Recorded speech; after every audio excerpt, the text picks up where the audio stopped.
Hi everyone, I'm Dr. Z. I'm a clinical psychologist specializing in adult transgender care. Welcome to my channel. If you're new or a regular viewer that have not had a chance yet to subscribe, please make sure you do subscribe. This way you're helping a lot of other people find this free and invaluable educational content. If you don't yet follow me on Instagram, I have a link below in description box. Also follow me on Instagram. I would love to connect with all of you. If you are especially a woman with transgender experience, transgender history, you definitely want to connect with me on Instagram because I create content these days specifically for all of you.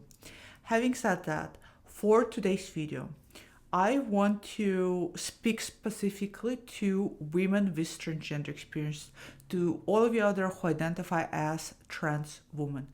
And I want to talk to you about one of the biggest challenges that I see a lot of you tend to stumble into.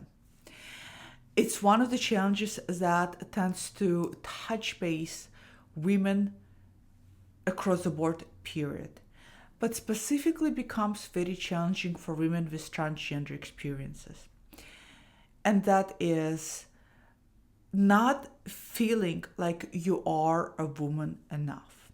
And that feeling of I'm not a woman enough oftentimes comes from external voices out there telling you you're not doing something right, or somehow you're not measuring up to a particular standard of woman.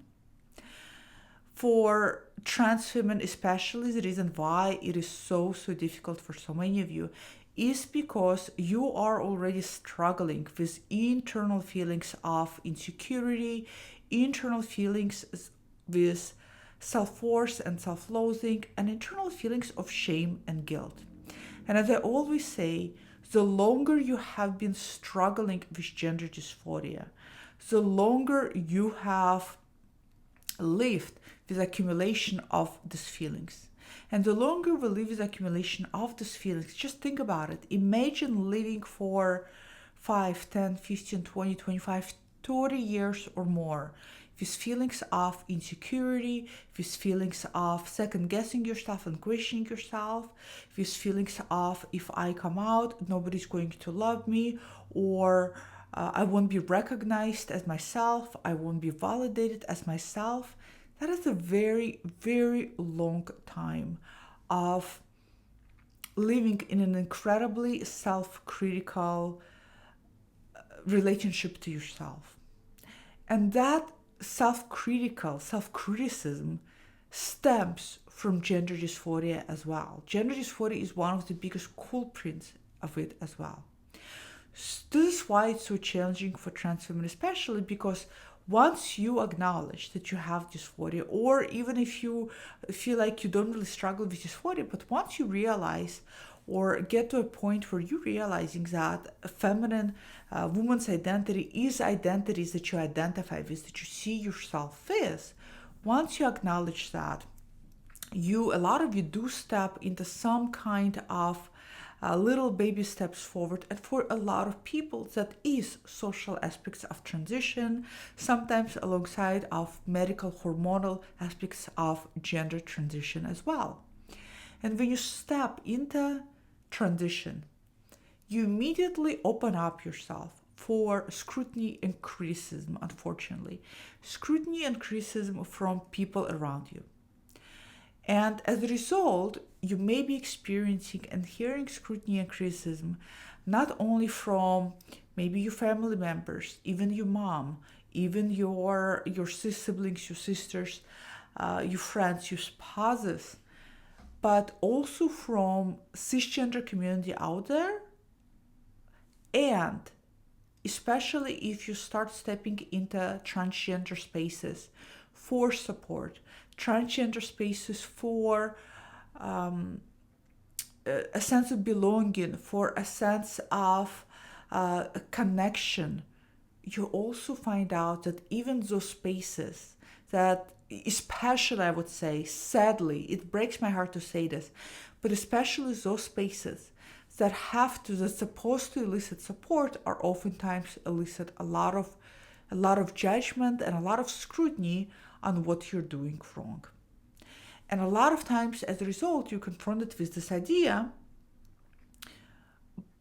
that comes from others telling you that you're not a woman enough. And it could range from you're not a woman enough because you're not even on hormones. You're not a woman enough because you're not socially presenting yet. You're not a woman enough because you're not passing. You're not a woman enough because you don't try hard enough. You're not woman enough because you're not removing facial hair. You're not woman enough because you are not working on your voice. I'm sure all of you have experienced this. I'm sure for a lot of you, I'm preaching to a choir because I see this all of the time with majority of my clients, and I know that it tends to be generalized across the board because it is so common. I see this in a comment section on YouTube. I see this in a comment section on Instagram and my other social platforms. And I see that so many of you struggle with this. And it is difficult. When you start off stepping into your authentic identity, there is a lot in that uncharted territory that you're not supposed to know innately how to navigate. You're not supposed to. A lot of transition is trial and error. A lot of social transition is figuring out what is your own personal idea of a woman. What is your own idea of your own woman's standards? And a lot of times we do that through trial and error. And when we are not allowed, not giving space to go through the trial and error, when we are, instead of having that supportive space to stumble and to fall and to figure out who we are and what our idea of a womanhood is for ourselves, because there is no one idea out there. I don't care what people say, there is no one idea to be a woman, period. When we're not giving that space to explore that and to figure that out for ourselves, and instead, a lot of you are bombarded with standards stemming from cis world and trans community itself and your personal lives on, whatever people use as benchmark for standards. And I often, what I see is a cis ideals, a combination of cis ideals. Then you become scrutinized and you're being judged and you're being told you're not doing you in the right way. I see this a lot. I see this in a support groups that I run now for women with transgender history. I've seen it in the past when I ran support group. I see this when I work with clients. I hear this all of the time where women with trans history tell me that, I was doing something that made me feel incredibly comfortable. And then I was told that I'm embarrassing trans community. I'm not doing it right. I don't look like a woman when I try to do it. I was told all of the things that pushed me further away from who I actually am. I'm making this video to help you recognize if you are in that position when you are being told by others that you are not doing a woman in the right way. And I'm here to tell you that there is no such thing as a right way to do a woman. If there was a right way to do a woman, all women would look alike, behave alike, sound alike, express themselves in the exact same way. The reason why we're all so wildly different is because majority of us aim to show up and navigate the world, ideally, in what feels right and true to ourselves. Look at me, for example. I obviously love bold red lip makeup. I obviously love bold glasses. I love very bold, strong haircut. I love wearing black. You all know this by now. All I do is wear black. I do all of this not because I am trying to fit a mold. And also not because I'm trying to model myself after Edna from Incredibles, even though I adore her and we look so much alike. Or from Scooby-Doo. Somebody also compares me to Scooby-Doo. I'm doing all of this because this is how I see myself. This is how I feel in alignment with myself. I don't feel in alignment with myself when I wear different color clothing. I don't feel in alignment with myself when I have long hair. I don't feel in alignment with myself when I have hair different color. It took me years to discover that this is what I love. I love black clothes. I love short bob. I love bold glasses. I love bold jewelry. And I love bold red lipstick. Took me years to get here. And maybe it's going to change. And probably will change as I change myself. But this is me. What is you? How do you show up? What feels in alignment with you? Regardless of what people tell you. Trust me, people are always going to tell you things about yourself. Always going to tell you things about it. People always tell me things about myself. Some of you even have told me things about myself. Whether I think it's appropriate or not for you to tell me, a lot of you have, okay? Some people even wrote me in emails saying, here's some other alternative glasses that will look good on you. It's amazing how some people think it's okay to decide other people's style or other people's way of showing up. I've been told my glasses look ridiculous. I've been told many things. In the end of the day, the reason why I don't care and why I'm able to continue to show up as myself is because I'm anchored in who I am.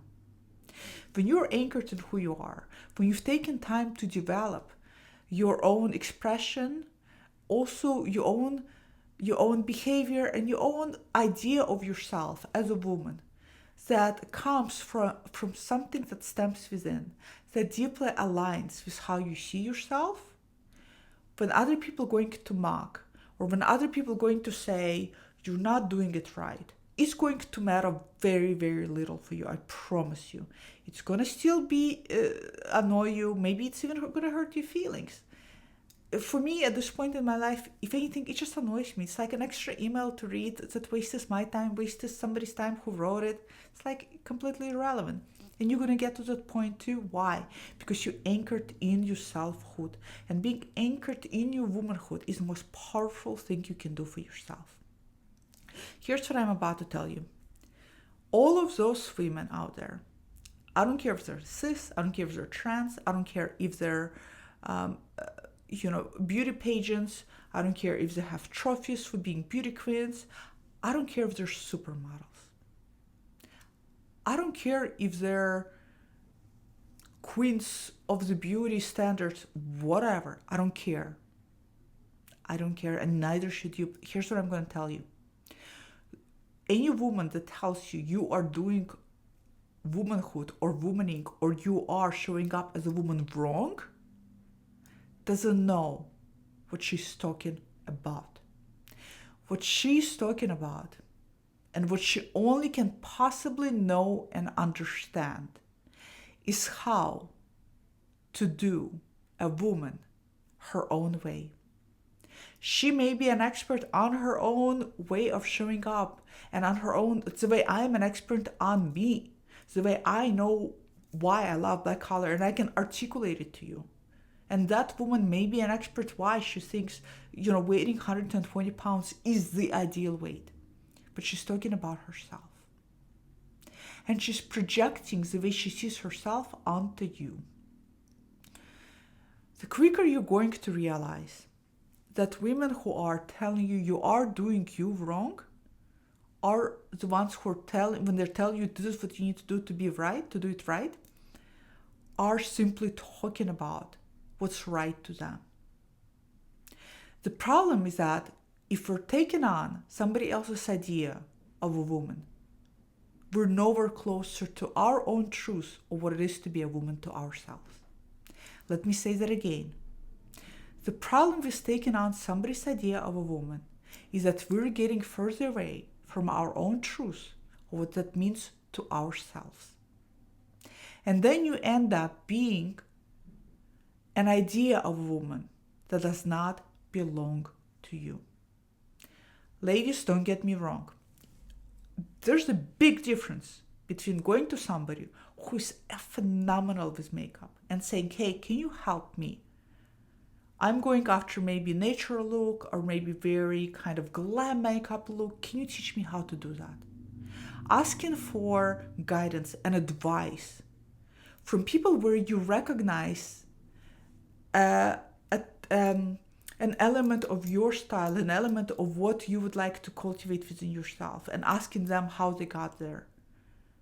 In a way, as a like a mentor or somebody to look up to, is a wonderful thing, a wonderful thing, and I encourage you to do that. But there's a difference when somebody gives you unsolicited advice, and you believe that unsolicited advice to be true, because somehow you think they have achieved particular status and they know what they're talking about, because they don't. They only know what they're talking about in relationship to themselves. Very important. And the quicker you're going to realize that, the more free you're going to be. And I really encourage all of you to try to recognize when there are women in your spaces who are very prone to give you not only unsolicited advice, but they're giving you unsolicited advice in a very critical, judgmental, tear you down way. Because when I hear women do that, to me, I don't know about you, to me it does not sound like they have my best interest at heart. This is really, really important. It's really important because all of the things also feed into imposter feelings that so many of you struggle with. Not everybody, but a lot of you do. And this is why it's so important to start paying attention to what, that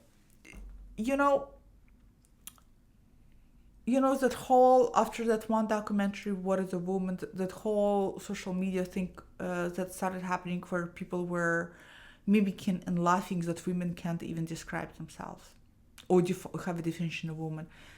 One of the main issues with that is that the reason why is because there is no one core definition.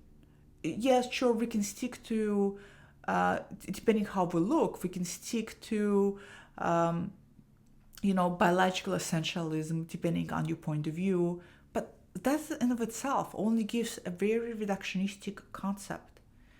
And the reason why it can't be just one defined is because womanhood is embedded in individualistic experiences, and it's subject to each person to experience certain aspects and then to find out what is relevant and relatable to them. Simplest examples. I don't have kids. My sister has kids. To her, being a woman is being a mother. To me, being a woman is not being a mother. Does it negate my idea of a woman? No, it does not. So I really encourage for you to think about it and to think about what I shared with you in this video, to really be mindful and careful when people are prone to give you critical, judgmental, unsolicited advice, especially when it sounds like they're tearing you down instead of leveling you up. Okay? Comment below, share if you have come across women who were telling you were doing you wrong. How did you tackle it? Did you maybe unfortunately fell into the trap of following that guidance only to realize they were speaking about themselves and you had to course correct to find your way to yourself? Comment below. I love hearing and listening to all of your comments, and I will see you all next time. Goodbye.